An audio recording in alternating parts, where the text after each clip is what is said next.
राधे राधे। मेरा YouTube channel Mahakal की दीवानी में आपका स्वागत है। इसमें आपको मार्क्सिस्ट मास महात्म अध्याय की कहानियाँ सुनने को मिलेंगी। आइए जानते हैं नई नई कहानियाँ और उनका ज्ञान और उनका महत्व।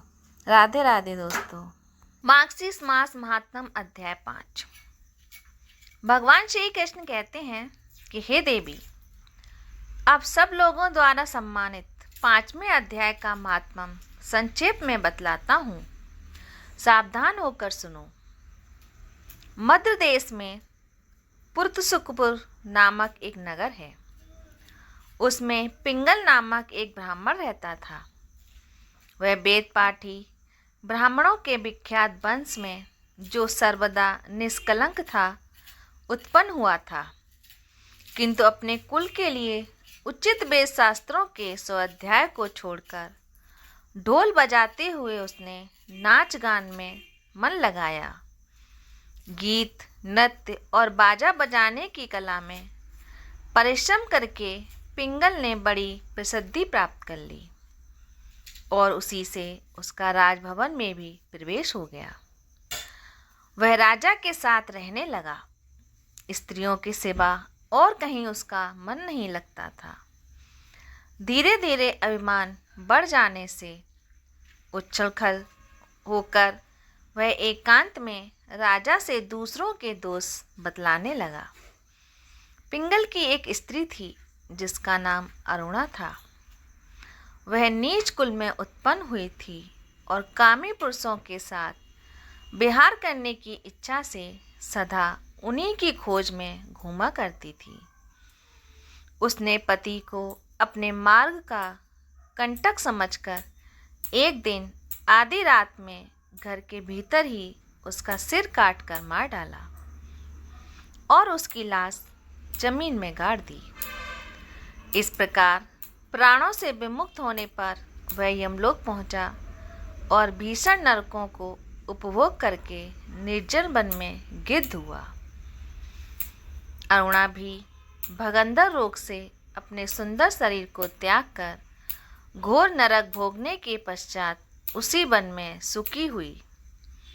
एक दिन वह दाना चुगने की इच्छा से इधर उधर भुदक रही थी।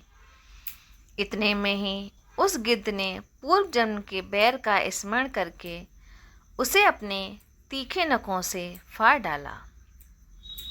सुकी घायल होकर पानी से भरी हुई मनुष्य की खोपड़ी में गिरी। गिद्ध पुनः उसकी ओर झपटा। इतने में ही जाल फैलाने वाले बहेलिये ने उसे भी बाणों का निशान बनाया। उसकी पूर्व जन्म की पत्नी सुकी उस खोपड़ी के जल में डूबकर प्राण त्याग चुकी थी। फिर वह कूरपक्षी भी उसी में गिरकर डूब गया। यमराज के दूत उन दोनों को यमलोक में ले गए।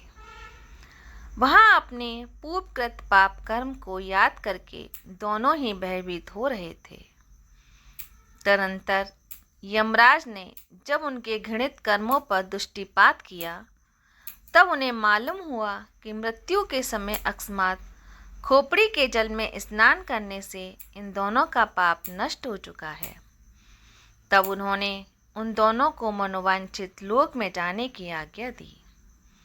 यह सुनकर अपने पाप को याद करते हुए वे दोनों बड़े विस्मय में पड़े और पास जाकर धर्मराज के चरणों में प्रणाम करके पूछने लगे, भगवान, हम दोनों ने पूर्व जन्म में अत्यंत घृणित पाप का संचय किया है, फिर हमें मनोवांछित लोकों में भेजने का क्या कारण है? यमराज ने कहा, गंगा के किनारे बट नामक एक उत्तम ब्रह्मज्ञानी रहते थे। वे एकांतवासी, ममता रहित, शांत, विरक्त और किसी से भी द्वेष न रखने वाले थे। प्रतिदिन वह गीता के 5वें अध्याय का जप करना उनका सदा का नियम था। 5वें अध्याय को श्रवण कर लेने पर महापापी पुरुष भी सनातन ब्रह्म का ज्ञान प्राप्त कर लेता है। उसी के पुण्य के प्रभाव से शुद्ध चित्त होकर उन्होंने अपने शरीर का परित्याग किया था।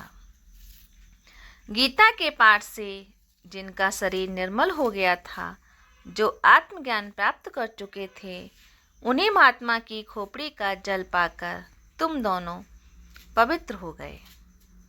अतः अब तुम दोनों मनोवांछित लोकों को जाओ, क्योंकि गीता के 5वें अध्याय के माध्यम से तुम दोनों शुद्ध हो गए हो। श्री भगवान कहते हैं कि सबके प्रति समान भाव रखने वाले धर्मराज के द्वारा इस प्रकार समझाए जाने पर दोनों बहुत प्रसन्न हुए और विमान पर बैठकर वैकुंठ धाम को चले गए।